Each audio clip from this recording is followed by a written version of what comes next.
میں بہک سکوں یہ مجال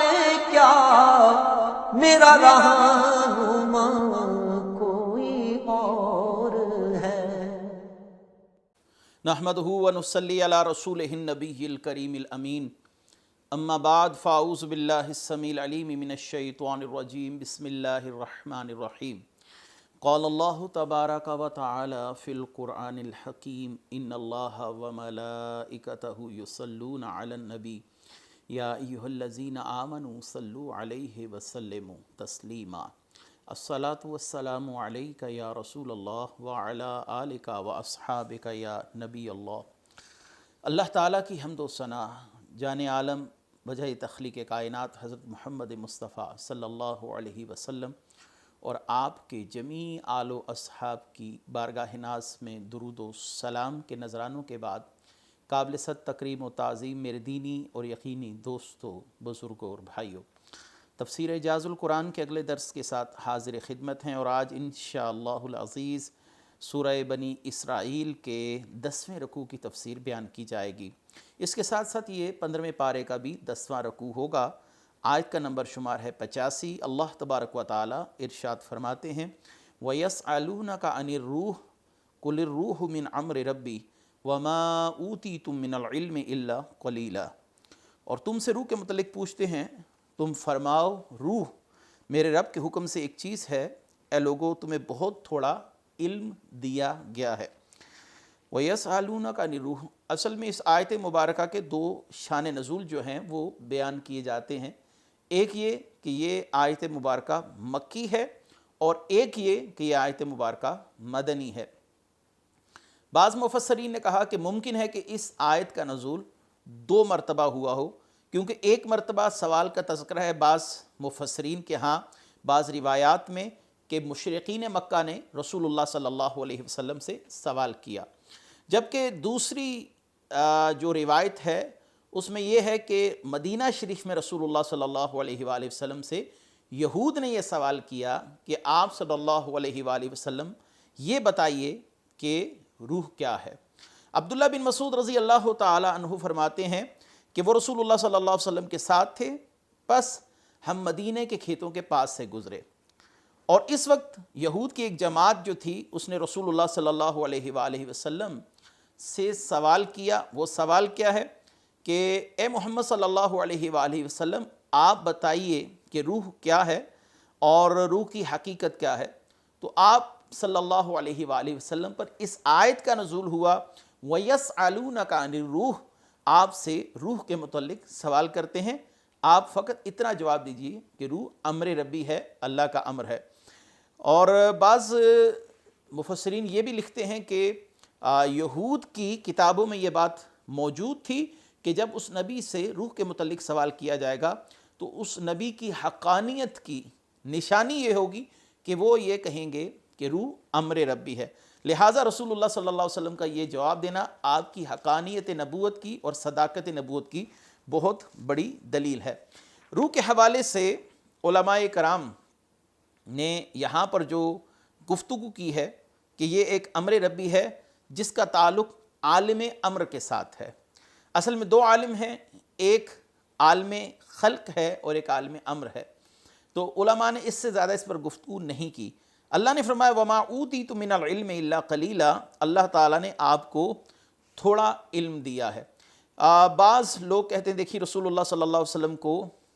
کامل جو ہے وہ روح کے متعلق علم نہیں تھا، اللہ نے یہاں پر کہہ دیا وَمَا أُوتِيتُم مِّنَ الْعِلْمِ إِلَّا قَلِيلًا، لہٰذا جو رسول اللہ صلی اللہ علیہ وسلم کے لیے وسعت علم کا دعویٰ کیا جاتا ہے کہ آپ صلی اللہ علیہ وسلم کا علم بہت وسیع ہے، آپ علم ما کان ما یکون جانتے ہیں، تو پھر اس آیت میں اللہ تعالیٰ نے یہ کیوں فرمایا وَمَا أُوتِيتُم مِّنَ الْعِلْمِ إِلَّا قَلِيلًا کہ آپ کو تھوڑا علم دیا گیا؟ تو اس کے 2 طرح سے جوابات دیے جا سکتے ہیں۔ پہلا جواب تو یہ ہے کہ نبی کریم صلی اللہ علیہ وآلہ وسلم کو اللہ تعالیٰ نے فرمایا وَعَلَّمَكَ مَا لَمْ تَكُنْ تَعْلَمْ وَقَانَ فَضْلُ اللَّهِ عَلَيْكَ عَظِيمًا، کہ اللہ تعالیٰ نے آپ کو سب کچھ سکھلا دیا جو آپ نہیں جانتے تھے، اور آپ صلی اللہ علیہ وآلہ وسلم پر یہ اللہ کا احسان عظیم ہے کہ آپ کو علم تدریجی کے ساتھ نوازا گیا، اور ایک وقت وہ آیا کہ جب آپ کے علوم کمالات پر پہنچ گئے، قرآن کی تکمیل مکمل ہوئی۔ لہٰذا یہ سوال کرنا کہ آپ صلی اللہ علیہ وسلم کو روح کے متعلق علم نہیں تھا، یہ دوران نزول قرآن کا واقعہ ہے۔ سیدی اعلیٰ حضرت انباء الحی کے اندر اسی طرف جاتے ہیں کہ رسول اللہ صلی اللہ علیہ وسلم کا علم جو ہے وہ تدریجی ہے۔ اگر کسی موقع پر آپ نے لا ادری کہا یا قرآن نے کہا آپ کو اس چیز کا علم نہیں، تو اس سے یہ لازم نہیں آتا کہ آپ صلی اللہ علیہ وسلم کو تابقت وصال اس چیز کا علم بھی کامل نہ عطا کیا گیا ہو۔ یہ ہے وہ مشہور جواب جو علماء اہل سنت اس حوالے سے دیتے ہیں۔ دوسرا ایک جواب جو علامہ اسماعیل حقی نے بیان کیا وہ یہ ہے کہ تمام اولیاء کرام کا علم انبیاء کے علم کے سامنے ایسے ہے جیسے ایک قطرہ ہو سمندر کے مقابلے پر، یعنی سمندر اور قطرے میں جیسے کوئی تقابل نہیں، ایسے اولیاء اور انبیاء علیہ السلام کے علم میں کوئی تقابل نہیں ہے۔ ان کا علم انبیاء کے مقابلے میں بہت تھوڑا ہے، لیکن عام لوگوں کی نسبت اولیاء کا علم بہت وسیع ہے۔ اگر انبیاء علیہ السلام کے علم کو رسول اللہ صلی اللہ علیہ وسلم کے علم کے سامنے رکھا جائے یا ان کا موازنہ کیا جائے تو پھر تمام انبیاء کا علم مل کر ایک قطرہ ہے۔ رسول اللہ صلی اللہ علیہ وسلم کا علم وسعتوں کے لحاظ سے سمندر کی مانند ہے، اور اگر رسول اللہ صلی اللہ علیہ وآلہ وسلم کا علم اللہ کے علم کے ساتھ اس کا موازنہ کیا جائے تو اللہ تبارک و تعالیٰ کا علم سمندروں کی مثل ہے اور رسول اللہ صلی اللہ علیہ وسلم کا علم ایک قطرے کی مثل ہے۔ تو یہاں پر جو علم کی کمی کا کہا گیا وہ اللہ کے علم کے مقابلے میں کہا گیا کہ آپ کو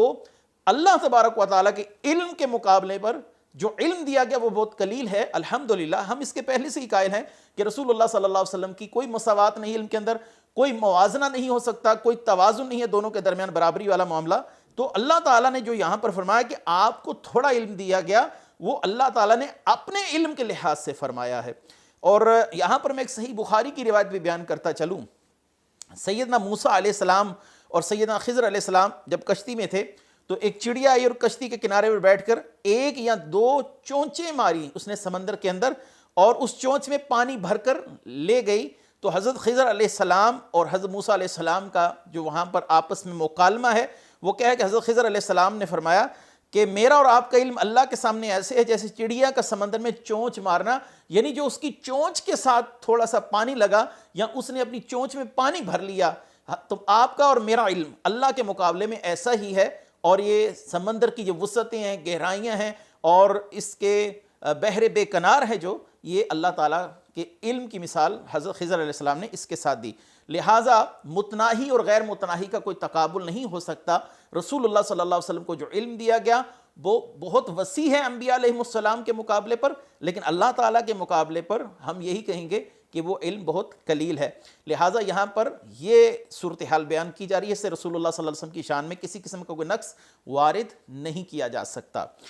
اگلی آیت وَلَئِنْ شِئْنَا لَنَذْهَبَنَّ بِالَّذِي أَوْحَيْنَا إِلَيْكَ ثُمَّ لَا تَجِدُ لَكَ بِهِ عَلَيْنَا وَقِيلًا إِلَّا رَحْمَةً مِّن رَّبِّكَ إِنَّ فَضْلَهُ كَانَ عَلَيْكَ كَبِيرًا۔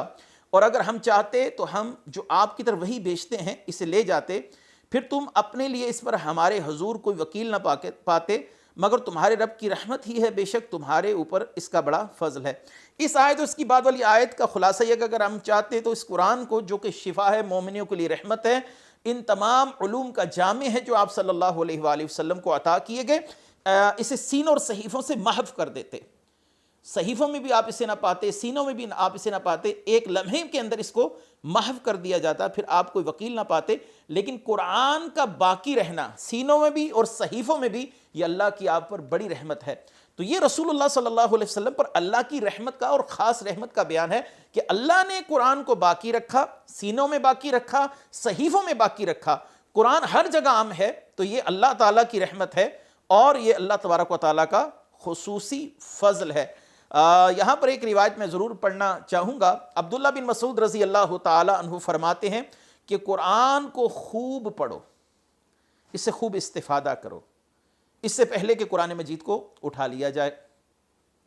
صحابہ اکرام پریشان ہو گئے کہ قرآن کیسے اٹھایا جائے گا، تو آپ نے ارشاد فرمایا کہ وہ ایک رات میں چلا جائے گا اور صبح کے وقت لوگ اسے نہیں پائیں گے۔ اس کی صورت یہ ہوگی قرآن دلوں اور صحیفوں سے محو کر دیا جائے گا، لیکن یہ قرب قیامت میں ہوگا۔ اس کا مطلب ہے قرآن ابھی محفوظ ہے اور قرب قیامت کے اس وقت تک قرآن محفوظ رہے گا، اور یہ اللہ تعالیٰ کی خاص رحمت ہے۔ یہ کہنا کہ قرآن اب محفوظ نہیں ہے اور محفوظ قرآن جو امام غائب ہیں وہ لے کر غار کے اندر تشریف فرما ہے، تو یہ بات قرآن مجید کی صراحتاً مخالفت کر رہی ہے۔ قرآن کریم نے اسی قرآن کو محفوظ قرار دیا۔ اللہ نے ایک مقام پر ارشاد فرمایا، ہم نے قرآن کو نازل کیا وَإِنَّ لَهُ لَحَافِظُونَ، قرآن کی حفاظت کا ذمہ بھی ہمارا ہی ہے۔ آگے ہے قُلْ إِنِ اجْتَمَعَتِ الْإِنسُ وَالْجِنُّ عَلَىٰ أَن يَأْتُوا بِمِثْلِ هَٰذَا الْقُرْآنِ لَا يَأْتُونَ بِمِثْلِهِ وَلَوْ كَانَ بَعْضُهُمْ لِبَعْضٍ ظَهِيرًا، تم فرماؤ اگر آدمی اور جن سب اس بات پر متفق ہو جائیں کہ اس قرآن کی مانند لے آئیں تو اس کا مثل نہ لا سکیں گے، اگرچہ ان میں ہر ایک دوسرے کا مددگار بن جائے۔ اصل میں یہ کفار کے اس اعتراض کا جواب ہے، ان کے اس بلند بانگ دعوے کا جواب ہے جو انہوں نے پہلے کیا۔ وَلَوْ نَشَاءُ لَقُلْنَا مِثْلَ هَٰذَا، سورہ انفال آیت نمبر 31 ہے کہ کفار کہنے لگے اگر ہم چاہیں تو ہم بھی اس کی مثل آیتیں لا سکتے ہیں۔ قرآن کریم نے کہا ٹھیک ہے، اگر تم چیلنج کرتے ہو اور تمہیں اس بات کا وثوق ہے کہ ہم اس قرآن کی مثل آیات لا سکتے ہیں، تو قرآن نے کہا قُلْ لَئِنِ اجْتَمَعَتِ الْإِنسُ وَالْجِنُّ، تو تم تمام جن و انس مل کر متفق ہو جاؤ کہ اس قرآن کی مانند لے آئیں تو اس کا مثل نہ لا سکیں گے، اگرچہ تم ایک دوسرے کے مددگار بن جاؤ۔ قرآن کریم کا معارضہ کرنے کے لیے مختلف لوگوں نے چند خود ساختہ آیات گھڑی، خود ساختہ اپنی طرف سے آیات بنا کر پیش کی، لیکن جس نے بھی سنا اس نے بطور تحقیر ان کو جھٹلا دیا، مذاق اڑایا۔ جیسا کہ مسلمہ کذاب ہے، اس نے کئی آیات اپنی طرف سے بنا کر بیان کی، سننے والا سن کر کہتا تھا یہ تو اللہ تعالیٰ کا کلام نہیں ہے، جبکہ یہاں پر ولید بن مغیرہ رسول اللہ صلی اللہ علیہ وآلہ وسلم کے پاس جب آتا ہے تو آقا کریم صلی اللہ علیہ وسلم سے اس نے سورہ رعد کی چند آیات کو سماعت کیا، تو اس کے بعد اس کا جسم لرزنے لگا اور وہ کھڑا ہو گیا اور اپنے پاؤں گھسیٹتا گھسیٹتا کفارہ نے مکہ کی طرف گیا اور کہنے لگا بخدا ہم نے شعراء کے شعر کہنے کو بھی جان رکھا ہے کہ شعراء شعر کیسے کہتے ہیں اور شاعری کیا چیز ہے، ہم جادو اور ایسے ہی کلمات جن کے ذریعے جادو وغیرہ کیا جاتا ہے ان سے بھی آگاہ ہے، لیکن یہ کسی بشر کا کلام نہیں ہے، اس کی ہیبت، اس کی فصاحت و بلاغت نے مجھے اندر سے ہلا کر رکھ دیا ہے۔ تو قرآن تو خود میں اپنا اعجاز دکھاتا ہے، قرآن کریم کا اپنا ایک اعجاز ہے، ایک فصاحت و بلاغت ہے کہ اور قرآن کی فصاحت و بلاغت کا اندازہ یہاں سے کیا جا سکتا ہے، وہ قوم جو کھڑے کھڑے 1000 اشعار کہنے پر فی البدی قادر ہو، لیکن قرآن کریم انہیں معارضہ کر رہا ہو کہ کسی ایک آیت کی مثل تم آیت لے آؤ اور وہ نہ لا سکیں، تو یہ قرآن مجید کا عظیم معجزہ ہونے کا سب سے بڑا ثبوت ہے۔ وہ قوم جو اپنی فصاحت و بلاغت پر سب سے زیادہ نازاں تھی، وہ قوم جس کو اس بات پر بڑا فخر تھا کہ ہم کسی کے لیے اشعار کہنا شروع کریں تو سارا دن اشعار کہتے کہتے دن گزر جائے لیکن ہمارے اشعار ختم نہ ہوں گے، قرآن نے جب ان سے معارضہ کیا قُلْ إِنِ اجْتَمَعَتِ الْإِنسُ وَالْجِنُّ عَلَىٰ أَن يَأْتُوا بِمِثْلِ هَٰذَا الْقُرْآنِ، تم سب مل جاؤ، تمہارے مددگار جنات، شیاطین جنات، تم سب مل کر بھی قرآن کریم کی مثل ایک آیت نہیں لا سکتے۔ اس آیت کے بعد کفار کو مزید کسی معجزے کا تقاضا کرنا ہی نہیں چاہیے تھا، کیونکہ یہ خود ایک بہت بڑا معجزاتی دعویٰ ہے، لیکن اس کے بعد بھی انہوں نے دعوے کیے جو رسول اللہ صلی اللہ علیہ وسلم نے اسی لیے ان کے کہنے پر نہیں دکھائے۔ وہ آگے آیت آ رہی ہے، اللہ تبارک و تعالیٰ نے فرمایا وَلَقَدْ صَرَّفْنَا لِلنَّاسِ فِي هَٰذَا الْقُرْآنِ مِن كُلِّ مَثَلٍ فَأَبَىٰ أَكْثَرُ النَّاسِ إِلَّا كَفُورًا، بے شک ہم نے لوگوں کے لیے اس قرآن میں ہر طرح کی مثال بیان کی ہے تو اکثر لوگوں نے ناشکری کرنے کے علاوہ نہ مانا۔ قرآن کریم فرقان حمید کو اگر غور سے دیکھا جائے تو علامہ اسماعیل حقی کیا فرماتے ہیں، کہتے ہیں ان آیات سے 3 باتیں معلوم ہوئی، قرآن کریم بڑی عظیم اور جلیل نعمت ہے اور ہر عالم اور حافظ پر لازم ہے کہ اس نعمت کا شکر ادا کرے اور اس کے حقوق کی ادائیگی کرنے پر ہمیشگی اختیار کرے۔ اور دوسرا کیا ہے؟ اور دوسرا یہ ہے کہ انسان اور اس کے علاوہ کسی اور مخلوق میں طاقت نہیں کہ وہ ایسا کلام پیش کر سکے جو اللہ کے کلام کی طرح جامع ہو، اس کی عبارات، الفاظ کی عمدگی، فصاحت و بلاغت، آیات کا ربط، اس کے اشارے، باریکیاں، کمال دانشمندی کی گفتگو اور نکات لطافت، اس کے حقائق کا بیان کرنا، اس کی طہارت و پاکیزگی، یہ اس کا اپنا اعجاز ہے۔ تیسرا یہ ہے کہ اکثر لوگ اللہ کی نعمتوں کی قدر نہیں پہچانتے، اللہ کی طرف سے کی جانے والی تنبیہات سے تنبیہ حاصل نہیں کرتے، اس لیے 1000 میں سے ایک شخص جنت میں جائے گا، باقی تمام لوگ جہنم میں جائیں گے۔ تو یہاں پر اعلیٰ حضرت عظیم البرکت رحمۃ اللہ علیہ کے حوالے سے بھی میں ایک بات کرنا ضروری سمجھتا ہوں، وہ یہ ہے کہ اللہ تبارک و تعالیٰ نے قرآن کریم کو اپنا عظیم معجزہ قرار دیا، لیکن قرآن مجید مخلوق نہیں ہے، یہ بات یاد رکھی، کیونکہ یہ اللہ تعالیٰ کی صفت ہے اور اللہ کی صفات ازلی ہیں، غیر مخلوق ہیں۔ امام ابو حنیفہ فرماتے ہیں جو قرآن کریم کو مخلوق کہے یا اس کے بارے میں توقف کرے یا اس کے بارے میں شک کرے تو اس نے اللہ تعالیٰ کے ساتھ کفر کیا۔ سیدی اعلیٰ حضرت نے ایک رسالہ لکھا ہے سبحان السبو عن عیب کذب مقبوح، جھوٹ جیسے بدترین عیب سے اللہ تعالیٰ کے پاک ہونے کا بیان۔ اس میں قرآن کریم کے غیر مخلوق ہونے پر آئمہ اسلام کے 32 حوالہ جات اعلیٰ حضرت نے ذکر کیے، اور 9 صحابہ کرام کے اقوال بھی اعلیٰ حضرت لائے ہیں کہ جو قرآن کو مخلوق مانے وہ کافر ہے۔ اگلی آیت ہے وَقَالُوا لَن نُؤْمِنَ لَكَ حَتَّى تَفْجُرَ لَنَا مِنَ الْأَرْضِ يَنبُوعًا أَوْ تَكُونَ لَكَ جَنَّاتٌ مِّن نَخِيلٍ وَعِنَابٍ فَتُفَجِّرَ الْأَنْهَارَ خِلَالَهَا تَفْجِيرًا أَوْ تُسْقِطَ السَّمَاءَ كَمَا زَعَمْتَ عَلَيْنَا كِسَفًا أَوْ تَأْتِيَ بِاللَّهِ وَالْمَلَائِكَةِ قَبِيلًا أَوْ يَكُونَ لَكَ بَيْتٌ مِّن زُخْرُفٍ أَوْ تَرْقَ فِي السَّمَاءِ وَلَن نُؤْمِنَ لِرُقِيِّكَ حَتَّى تُنَزِّلَ عَلَيْنَا كِتَابًا نَقْرَؤُهُ قُلْ سُبْحَانَ رَبِّي هَلْ كُنْتُ إِلَّا بَشَرًا رَسُولًا، کہ یہاں پر اللہ تبارک و تعالیٰ نے کیا فرمایا ہے، اور انہوں نے کہا ہم تم پر ہرگز ایمان نہ لائیں گے یہاں تک کہ تم ہمارے لیے زمین سے کوئی چشمہ بہا دو، یا تمہارے لیے کھجوروں اور انگوروں کا کوئی باغ ہو، پھر تم ان کے درمیان خوب نہریں جاری کر دو، یا تم ہم پر آسمان کے ٹکڑے ٹکڑے کر کے گرا دو جیسا کہ تم نے کہا، یا اللہ اور فرشتوں کو ہمارے سامنے لے آؤ، یا تمہارے لیے کوئی سونے کا گھر ہو، یا تم آسمان پر چڑھ جاؤ، اور ہم تمہارے چڑھ جانے پر بھی ہرگز ایمان نہ لائیں گے جب تک ہم پر ایک کتاب نہ اتارو جو ہم پڑھیں، تم فرماؤ میرا رب پاک ہے، میں تو صرف اللہ کا بھیجا ہوا ایک آدمی ہوں۔ دیکھیے کفار نے یہاں پر مختلف مطالبات کی ہیں، آپ یہ کر دیجئے، یہ کر دیجئے، یہ کر دیجئے، اور اس کے بعد بھی کہا کہ ہم آپ کی بات کو نہیں مانیں گے۔ تو رسول اللہ صلی اللہ علیہ وآلہ وسلم کی اس جو شان ہے، اس حوالے سے بعض لوگ اعتراض کرتے ہیں کہ معجزات جو ہیں وہ غیر اختیاری ہوتے ہیں۔ یاد رکھیے جب کوئی قوم منہ مانگے معجزات کا مطالبہ کرتی ہے اور انبیاء علیہ السلام ان کے اصرار پر وہ معجزات دکھا دیں اور وہ قوم ایمان نہ لائے، تو اللہ تبارک و تعالیٰ کی سنت جاری ہے کہ اس قوم کو تباہ و برباد کر دیا جاتا ہے، اس قوم کو اللہ تعالیٰ کے عذاب کا سامنا کرنا پڑتا ہے۔ یہاں پر وہ خود کہہ رہے ہیں کہ حَتَّى تُنَزِّلَ عَلَيْنَا كِتَابًا نَقْرَؤُهُ وَلَن نُؤْمِنَ لِرُقِيِّكَ،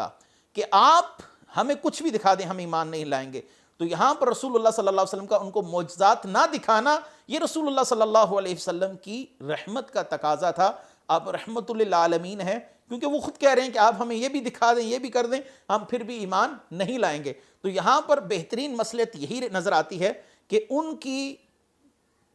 جاں خلاصی کے لیے رسول اللہ صلی اللہ علیہ وسلم نے جو اپنی رحمت کا اظہار فرمایا وہ یہی ہے کہ آپ صلی اللہ علیہ وسلم نے ان کو ان کے منہ مانگے معجزات نہیں دکھائے۔